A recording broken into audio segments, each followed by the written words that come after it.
Dober dan še enkrat, spoštovane gospe in gospodje.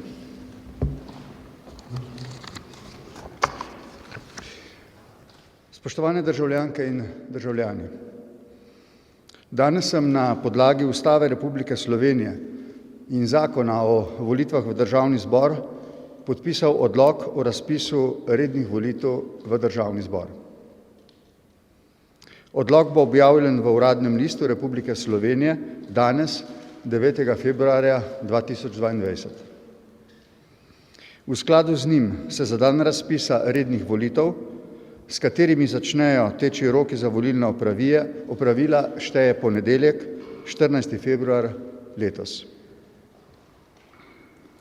Redne volitve poslank in poslancev v Državni zbor Republike Slovenije bodo potekale v nedeljo, 24. aprila 2022.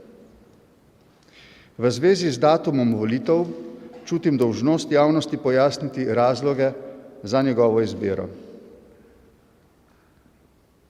Pri odločitvi glede izbire datuma sem vezan na Ustavo in zakonsko določene roke.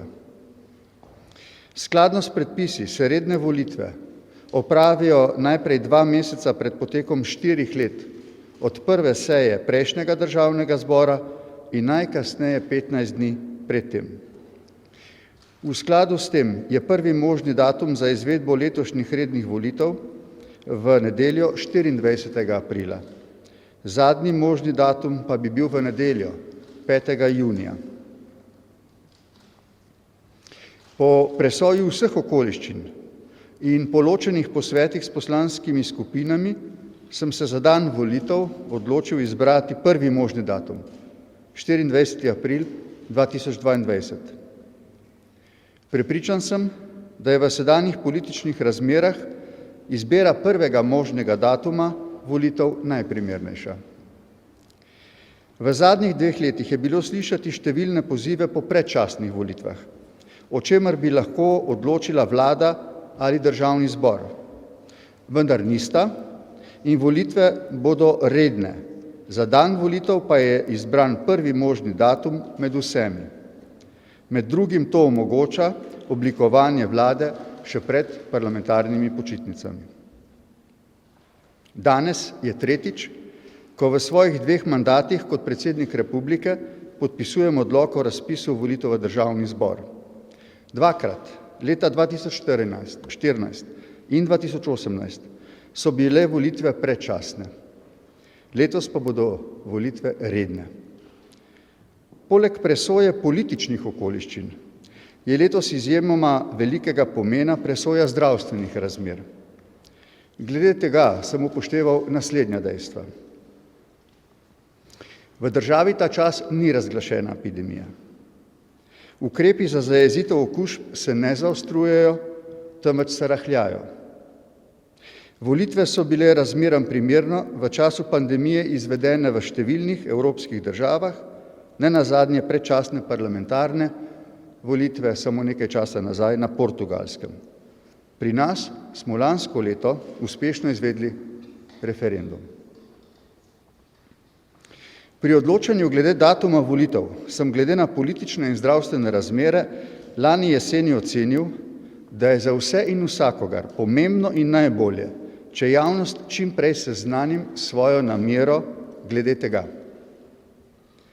Zato sem že v začetku novembra lanskega leta opravil ločene obiske pri vodjih vseh poslanskih skupin v Državnem zboru ter se ob robu posvetov o drugih vprašanjih posvetoval tudi o izbiri datuma volitev.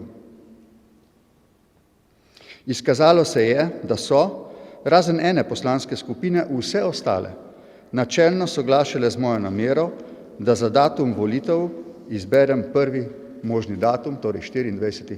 april 2022. To sem javnosti sporočil tukaj v veliki oziroma kristalni dvorani predsedniške palače že 5. novembra lani. Prav tako sem ocenil za koristno, če še pred današnjim podpisom odloka o svoji nameri uradno obvestim Državno volilno komisijo. Zato sem jo 20. januarja letos povabil na srečanje, jo obvestil o svoji odločitvi in jo zaprosil, naj s pripravami na volitve ne odlaša, saj so spričo zdravstvenih razmer te priprave in izvedba volitev še toliko bolj zahtevne. Hočem poudariti, da je bilo pravočasno, celo predčasno obveščanje javnosti in institucij o moji nameri glede izbire datuma volitev zelo pomembno in koristno v prid vseh in vsakogar. V tem smislu pričakujem, da bodo volitve izvedene tako, da bomo imeli vsi možnost oddati svoj glas in izvoliti novo sestavo poslank in poslancev Državnega zbora in da glede njihovega izida ne bo nobene sence dvoma.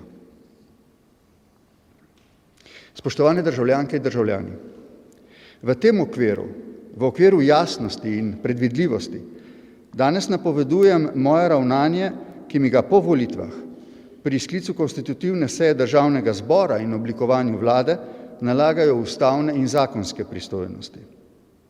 Zlasti se mi zdi pomembno obvestiti politične igralce ter seveda vso javnost o podelitvi mandata za sestavo nove vlade.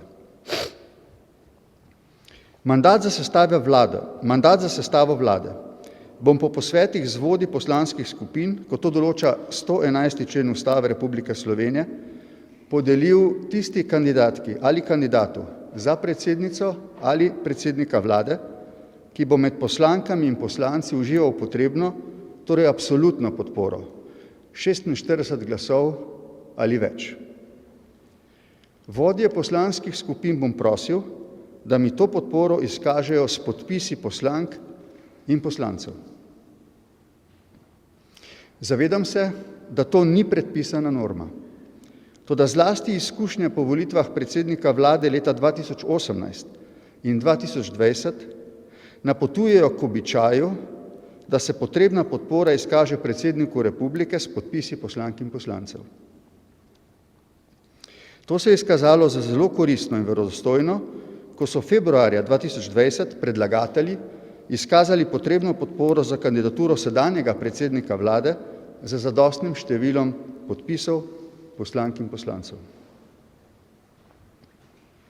Prav tako želim odločevalce in javnost po tej poti seznaniti, da bom v primeru, če po posvetih s poslanskimi skupinami ne bo nedvoumne podpore poslank in poslancev kandidatu za mandatarja, priložnost za izvolitev na ta položaj zaupal predsedniku ali predsednici stranke, ki bo relativna zmagovalka volitev.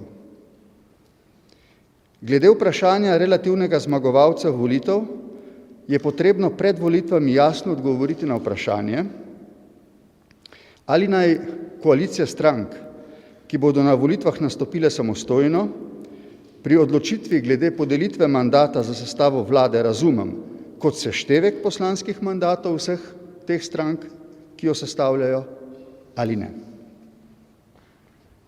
Spoštovane državljanke in državljani, ob današnji priložnosti naj v luči bližajoče se predvolilne kampanje izrazim še nekaj pozivov in želja. Prvič, ves ta politični proces je na koncu vseh koncev namenjen ljudem, da se kot ljudstvo, kot suveren odločimo o tem, koga in zakaj želimo na oblasti, neposredno v zakonodajni in posredno v izvršni veji oblasti. Nam vsem kot ljudstvu, kot suverenu, na volitvah poslank in poslancev v Državni zbor pripada ta izključna pravica. Namen tega demokratičnega političnega procesa je, da nam tisti, ki se potegujejo za naše zaupanje in mandat, čim jasneje, razumljivo, pošteno in po najboljših močeh utemeljujo, zakaj so prav oni najboljša izbira za nas in za Slovenijo. Drugič, povsem razumljivo je, da se v predvolilnem času poudarjajo razlike med tekmeci. Razlike so nepogrešljiv sestavni del demokratične družbe in demokratičnega političnega odločanja. Vendar, na koncu vseh koncev, soočanja razlik služijo temu, da se ugotovi, kdo in kako jih je sposoben upoštevati in premostiti v skupno dobro. Pozivam vse, da imajo to poslanstvo skrbi za skupno dobro nenehoma pred očmi. Tretjič. Pozivam k visoki ravni kulture dialoga. Politične, ideološke in druge razlike ter zlasti ton razprave v predvolilnih soočenjih naj razdvojijo le toliko, kolikor si lahko potem kot skupnost znova opomoremo.